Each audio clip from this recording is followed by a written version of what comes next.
Come on, get your cockles. Je voudrais. Yeah, what's that? Les petits manger.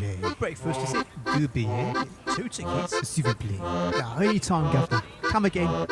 Down and out in Paris and London. The podcast. So in chapter 22, we've got this self-justifying introduction. For what they're worth, I want to give my opinions about the life of a Paris plongeur. So it's very subjective and certainly a point of comparison or a point of difference really from the narrative of Funder. So he's explaining why he wants to explain the life of a plongeur, justifying his subjective opinion, but it's also quite humble as well for what they're worth. There's that sort of self-deprecating voice that we have there. We didn't get that so much in Funder because I suppose she wasn't putting herself out there as much in terms of her own thoughts, whereas he is putting himself out there with more subjective thoughts, but then feels the need to be humble about them and to be self-deprecating about them. Well, that's enough waffly chat. Let's get into the chapter itself, shall we? For what they are worth, I want to give my opinions about the life of a Paris plongeur. When one comes to think of it, it is strange that thousands of people in a great modern city should spend their waking hours swabbing dishes in hot dens underground. The question I am raising is why this life goes on, what purpose it serves, and who wants it to continue, and why. I am not taking the merely rebellious feignant attitude. I am trying to consider the social significance of a plongeur's life. I think one should start by saying that a plongeur is one of the slaves of the modern world. So just worth pointing out there, I don't know if my copy here is punctuated differently. When he says, and who wants it to continue and why, for me, I don't have a full stop there. It carries on with why I'm not taking the merely rebellious, whatever that word is, attitude. It just changes the emphasis there. I'm not sure if that's just in my copy or whether it's in the it must be in the copy that it's been read by the audio book reader.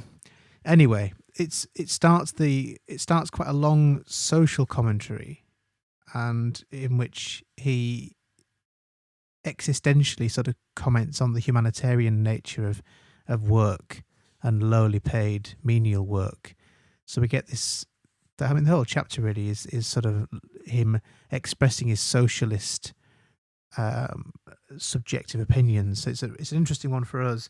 It does align with Funder. It clearly has socialist leanings as well, although she allows others to present them and she allows the reader to find them for themselves rather than being so didactic. Not that there is any need to whine over him, for he is better off than many manual workers, but still, he is no freer than if he were bought and sold.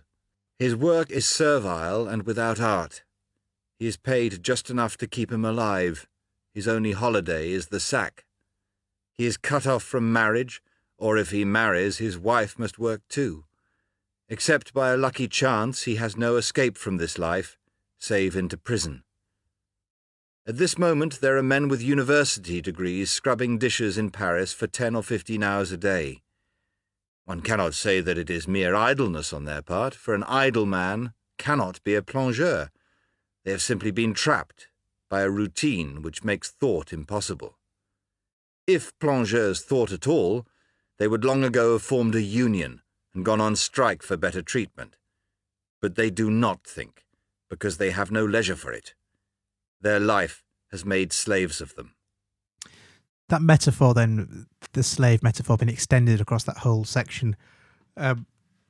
It's a fitting metaphor, and it's certainly, maybe hyperbole is a better phrase than metaphor, because it's exaggeration of their conditions. They're not really slaves, but we can understand that they are to some extent slaves. So it's probably more hyperbole than metaphor really, but it does do both. Although there's certainly some truth in it too. The question is, why does this slavery continue? People have a way of taking it for granted that all work is done for a sound purpose.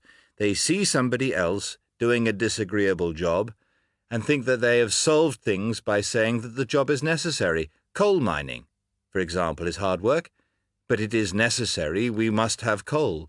Working in the sewers is unpleasant, but somebody must work in the sewers. And similarly with a plongeur's work. Some people must feed in restaurants, and so other people must swab dishes for 80 hours a week. It is the work of civilization, therefore unquestionable. This point is worth considering. And there's that voice of didacticism as well, so didactic voice from Orwell, telling us this point is worth considering. We wouldn't find that with Funder, and it's possibly a result of the different time periods in which they were written. This was written in the 20s, and it was a more didactic time in that the voice of the author had more weight, possibly. Funder's writing as a sort of investigative journalist almost, and therefore knows that her voice is of limited authority, I suppose. So there's a humility in her. There's an implicit humility in Funder, whereas there's an explicit humility in Orwell. Although having said that, he still is quite didactic in spite of his humility. But he puts in these phrases that almost he's apologetically didactic, if that makes sense. He is still didactic, but occasionally we get these sort of apologetic, for what it's worth type comments. But he's making us question this, the humanitarian nature of slavery, essentially, and these menial jobs that are no better than slavery. And yet, as he says, some people must eat in restaurants, apparently, so therefore someone must scrub the dishes downstairs. So he's raising this interesting socialist comment on what it is to be alive, what it is to work, and what it is to be in a position of leisure or a position of menial labour. Is a plongeur's work really necessary to civilization? We have a vague feeling that it must be honest work, because it is hard and disagreeable. We have made a sort of fetish of manual work. We see a man cutting down a tree, and we make sure that he is filling a social need just because he uses his muscles. It does not occur to us that he may only be cutting down a beautiful tree to make room for a hideous statue. I believe it is the same with a plongeur. He earns his bread in the sweat of his brow, but it does not follow that he is doing anything useful. He may be only supplying a luxury, which very often is not a luxury. Something worth looking at there, the metaphor, he earns his bread in the sweat of his brow. Obviously that meaning earns his money, earns his crust, earns his wages.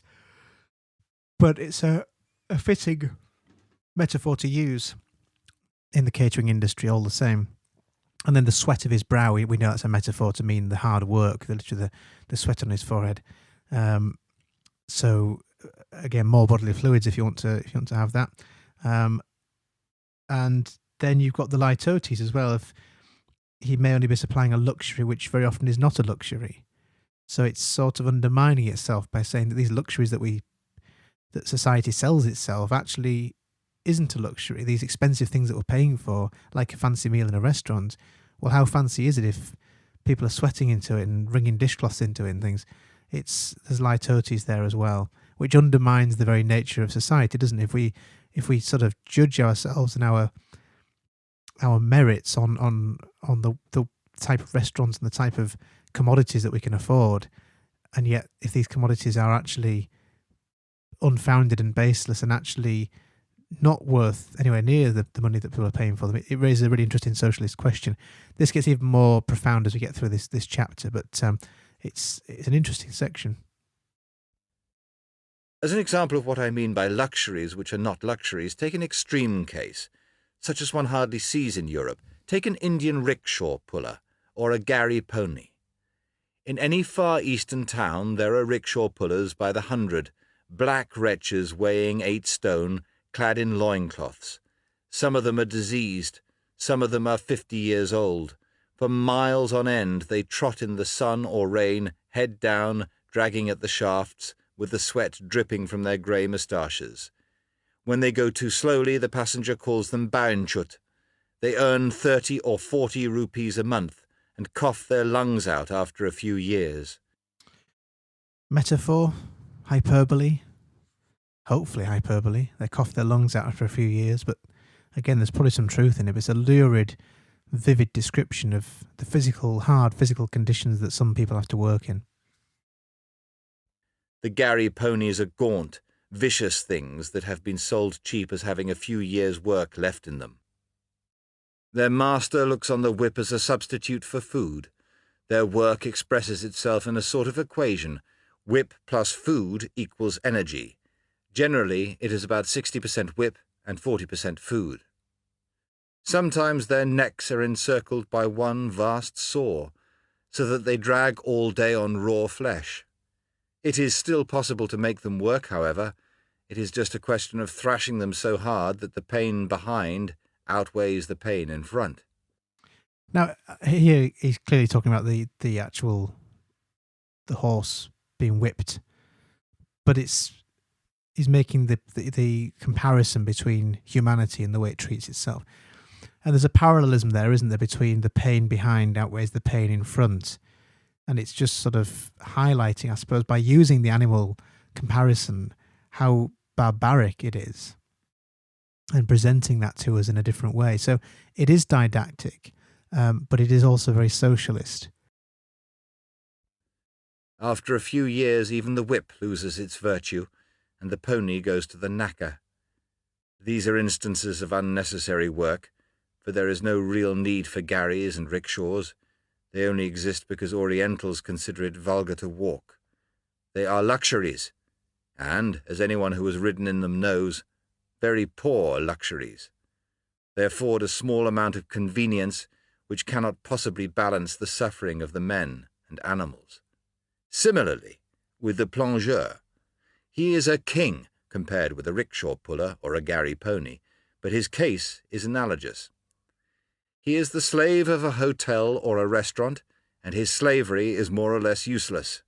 For after all, where is the real need of big hotels and smart restaurants? They are supposed to provide luxury, but in reality they provide only a cheap, shoddy imitation of it. Nearly everyone hates hotels. Some restaurants are better than others, but it is impossible to get as good a meal in a restaurant as one can get, for the same expense, in a private house. No doubt hotels and restaurants must exist, but there is no need that they should enslave hundreds of people.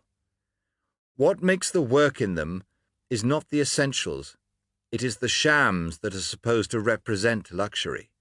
Smartness, as it is called, means, in effect, merely that the staff work more and the customers pay more. No one benefits except the proprietor, who will presently buy himself a striped villa at Deauville. Essentially, a smart hotel is a place where 100 people toil like devils in order that 200 may pay through the nose for things they do not really want. That's a useful quote to have, isn't it? And that sort of boils down a lot of what he's been saying there, that a smart hotel, a posh and upmarket hotel, is a place where 100 people toil like devils in order that 200 may pay through the nose for things they do not really want. And we've got chromomorphism there of toiling like devils. And I suppose zoomorphism. Is it zoomorph? No, maybe not. The paying through the nose bit. I thought it was like the idea of a pig with a ring through its nose, but maybe it's not. Maybe it's more chromomorphism. I don't think it's an animal reference at all. I think it's chromomorphism, paying through the nose for things they don't really want. So as in paying a lot of money for something they don't really want or don't really need. But it's what society tells us that we need. Oh, we need a fancy meal at a restaurant. We need to have this status of having this thing, and it is an interesting point to be made, and it's as relevant now, isn't it, as it ever was. I suppose it's the same with designer labels and things. It's like people feel they need to be part of a certain tribe or a certain badge or a certain label, or eat at a certain restaurant or hold a certain brand of coffee cup in their hand as they walk down the street. Anyway, that's I'm getting as didactic as old Orwell here. Let's move on. If the nonsense were cut out of hotels and restaurants, and the work done with simple efficiency, plongeurs might work 6 or 8 hours a day instead of 10 or 15. Suppose it is granted that a plongeur's work is more or less useless. Then the question follows, why does anyone want him to go on working? I'm trying to go beyond the immediate economic cause and to consider what pleasure it can give anyone to think of men swabbing dishes for life. That's another example there of the self-justification, the self-awareness self-consciousness of this narrative. I'm trying to go beyond the immediate economic cause. He's not just giving us the answer here. He's trying to explain his thinking behind it. We definitely don't find that with Funda, and for different reasons. She doesn't. I mean, it's a different purpose, isn't it? In Funda, she's not trying to make us think something in particular. She's not trying to. Well, I don't know. I mean, she's exposed. It's so obvious, isn't it, with the Stasi? It's so there's no real need to play devil's advocate or to sort of try and present it in a certain way. It's just so obvious that it's that the way that the GDR behaved was despicable. Whereas here, so although Funda was presenting an expose, and this too is in a way an expose on the life behind doors in French Parisian hotels and restaurants. He's making a larger point about society, whereas Funda didn't have that luxury because hers was very much about a very localised, albeit a whole country, but a very localised way of running their political system. So it's different, but it's important to see why they're different. For there is no doubt that people, comfortably situated people, do find a pleasure in such thoughts. A slave, Marcus Cato said, should be working when he is not sleeping. It does not matter whether his work is needed or not. He must work, because work in itself is good, for slaves at least. This sentiment still survives, and it has piled up mountains of useless drudgery. I believe that this instinct to perpetuate useless work is at bottom simply fear of the mob. The mob, the thought runs, are such low animals that they would be dangerous if they had leisure. It is safer. So the more zoomorphism here, the mob are such low animals that they'd be dangerous if they had leisure. This idea of dehumanizing people to the point of animals to keep them busy, to stop them thinking or forming ideas of their own. To keep them too busy to think. A rich man who happens to be intellectually honest, if he is questioned about the improvement of working conditions, usually says something like this: "We know that poverty is unpleasant. In fact, since it is so remote, we rather enjoy harrowing ourselves with the thought of its unpleasantness. But don't expect us to do anything about it. We are sorry for you lower classes, just as we are sorry for a cat with a mange." More zoomorphism there. So comparing the plight of the working classes to a cat having mange. "But we will fight like devils against any improvement of your condition. We feel that you are much safer as you are. The present state of affairs suits us, and we are not going to take the risk of setting you free, even by an extra hour a day. So, dear brothers, since evidently you must sweat to pay for our trips to Italy, sweat and be damned to you." This is particularly the attitude of intelligent, cultivated people. One can read the substance of it in 100 essays. Very few cultivated people have less than, say, £400 a year, and naturally they side with the rich, because they imagine that any liberty conceded to the poor is a threat to their own liberty. Foreseeing some dismal Marxian utopia as the alternative, the educated man prefers to keep things as they are. So here we go, getting into the real socialism here, with an exophoric reference not just to Marx, but also to Thomas More's Utopia, which is a novella, I suppose. Well worth reading if you haven't done already. Thomas More, M-O-R-E, I think, rather than Moore. That's very Yorkshire way. Moore. Thomas More's Utopia. Well worth it. It's very short. Shorter than this even, but well worth a read, and sort of the basis of so many reference points in lots of literature. It's an important one to read. But I mean, the idea being that, as you know from the word utopia, meaning that people live this idyllic life, everyone's equal, it's egalitarian, and it's a perfect world, which of course doesn't exist. But we hear more often that in fact the phrase inverted to dystopia now, don't we? It's that portmanteau word dystopia is far more often used now rather than utopia. Possibly he does not like his fellow rich very much, but he supposes that even the vulgarest of them are less inimical to his pleasures, more his kind of people than the poor, and that he had better stand by them. It is this fear of a supposedly dangerous mob that makes nearly all intelligent people conservative in their opinions. What a fascinating idea! It's very interesting, isn't it? And it's certainly food for thought. And I mean, just keeping about the text really before I don't get sort of sidetracked in my own political leanings, but the word mob there, it's sort of a synecdoche for, one mob is just one group of people, but it's a synecdoche for something much greater. It's the working classes, the proletariat, as Marx called them, and this sort of fear that if you give them more, almost like a sort of a seesaw, isn't it? If you give them more, or a scales, I suppose, a better simile, that if you give them more freedom or liberty, it therefore takes away from the wealthy, it takes away from the rich, and so most people with an educated background, and therefore in a privileged background, tend to align themselves more with people who have money than those who have not. But that's an interesting and quite dated, dare I say, opinion. Do we still feel that way now? I don't know. I'd like to think not, but it's interesting. Certainly food for thought. Fear of the mob is a superstitious fear. It is based on the idea that there is some mysterious, fundamental difference between rich and poor, as though they were two different races, like Negroes and white men. But in reality, there is no such difference.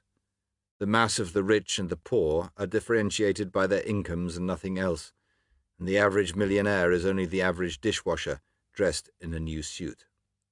Change places, and handy-dandy, which is the justice, which is the thief. Everyone who has mixed on equal terms with the poor knows this quite well. I'll just pause it there. I took a while because I wasn't quite sure what to call it, or if it was worth stopping for, but I mean, I think there's something there, isn't there? The change places and handy-dandy, which is the justice, which is the thief. You've got that parallelism there at the very least, which is the justice, which is the thief, to show the very fragile layers of difference between society, and the fact that actually those layers of differences are thinner than we might think, and more fragile than we might think. And I suppose that phrase handy dandy, I mean, it's semantically empty, isn't it? It means nothing, but it's the fact it rhymes, the assonance there, that those two words sort of suggests how simple it would be for the roles to be reversed, and the poor to become the rich, and the rich man to become the poor, or so on. The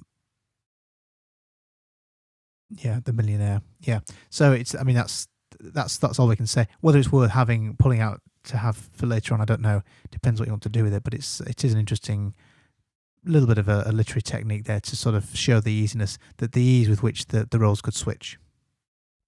But the trouble is that intelligent, cultivated people, the very people who might be expected to have liberal opinions, never do mix with the poor. For what do the majority of educated people know about poverty? In my copy of Villon's poems, the editor has actually thought it necessary to explain the line "ne pain ne voyant qu'aux fenêtres" by a footnote, so remote is even hunger from the educated man's experience. And now I'll explain that for you in case, well, mind you, your French is better than mine, so you'll have no problems with this. But the idea of only being able to see bread through, pan is bread, isn't it? Yeah, only being able to see bread through windows. So again, the sort of the hunger and the inaccessibility to very simple nourishment. And what's the point of it? So that the fact that in a book of poems, which is presumably beyond the realm or beyond the leisure of most people in poverty, people with books of poetry would tend to be more privileged, wealthier people. The editor has needed to explain the fact that not everyone can buy the bread that they can see through the window, showing the ignorance of the editor and also the ignorance of the people reading the book of poetry. From this ignorance, a superstitious fear of the mob results quite naturally. The educated man pictures a horde of sub-men, wanting only a day's liberty to loot his house, burn his books, and set him to work minding a machine or sweeping out a lavatory. Anything, he thinks, any injustice, sooner than let that mob loose. He does not see that since there is no difference between the mass of rich and poor, there is no question of setting the mob loose. The mob is in fact loose now, and in the shape of rich men is using its power to set up enormous treadmills of boredom, such as smart hotels. That anaphora then back to the smart hotels again, it just gives this a bit of closure, and it's a bit of rhetoric as well. It's repetition to give this section a sense of having been crafted and honed and therefore more convincing. There's also the metaphor there of treadmills as well, the treadmills of boredom, and the idea there of treadmills being drawn from the idea of a manual way of working, the sort of the treadmill of actually, we know it now as a sort of an exercise machine, but it meant literally walking along a platform to drive the mill, to drive the cogs. So it was a labour, a way of working, manual labour. So we've got this socialist comment here on these enormous treadmills of boredom, such as smart hotels. That is the monster. That the monster is now rich men exploiting other people, other rich men, I suppose, in a sense, to keep this huge machine turning, and rich people spending their extravagant money on food that's been spat in by these people downstairs, sweating and crying and whatever else into the food. To sum up, sorry, just pause it again. To sum up, I mean that in itself, those three words, excuse me, they are. There's that direct address here from Orwell that we don't get with Thunder, or I can't recall reading that with Thunder as much. It's quite heavy-handed didacticism really, because he tells us his socialist ideas here, his comments on society, and then, just in case we missed it, he then wants to sum up and conclude anyway. So it's only a quite short chapter, although relatively long for the book, but it's not a long chapter. And yet, even still, he's now going to sum up for us in this final conclusion, this final paragraph, to give us his thoughts in more of a soundbite, digestible idea, if you'll forgive the pun of digestion, in a restaurant. A plongeur is a slave, and a wasted slave, doing stupid and largely unnecessary work. He is kept at work ultimately because of a vague feeling that he would be dangerous if he had leisure, and educated people, who should be on his side, acquiesce in the process because they know nothing about him and consequently are afraid of him. I say this of the plongeur because it is his case I have been considering. It would apply equally to numberless other types of worker. These are only my ideas about the basic facts of a plongeur's life, made without reference to immediate economic questions, and no doubt largely platitudes. I present them as a sample of the thoughts that are put into one's head by working in a hotel. And there we have that self-deprecation as well, and that humility of presenting his thoughts, didactic though they are, with this almost apologetic disclaimer at the end to say, here they are, these are just some thoughts, a sample of thoughts that are put into one's head by working in a hotel. And that's it for chapter 22. One more chapter of the Parisian section, then we're off to London. We're way over halfway through the book now. I'll see you back for chapter 23. Bye.